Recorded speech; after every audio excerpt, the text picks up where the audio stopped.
Театр және кино актері Тұңғышбай Жаманқұлов актриса Жұлдыз Әбдікәрімованың жақында жарыққа шыққан фильміне қатысты өз ойын айтты. Ол «Ажырасам» деген атауы бар кинокартина өзіне еш ұнамағанын жеткізді. Ал нашар шығатын фильмдерді мен нашар деп айтамын, көңіліне келмесін.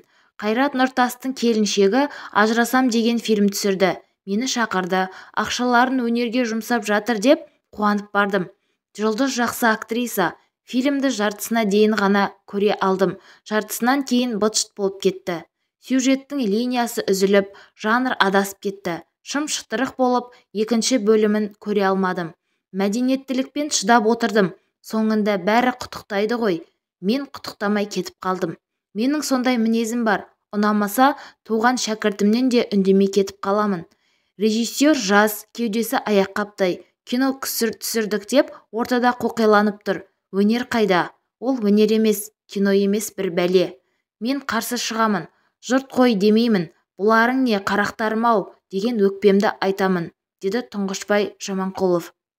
Мені қолдап, видеоларым қызық болса, достарыңызбен бөлісіп, маған тіркеліп, лайк басып кете қойыңыздар.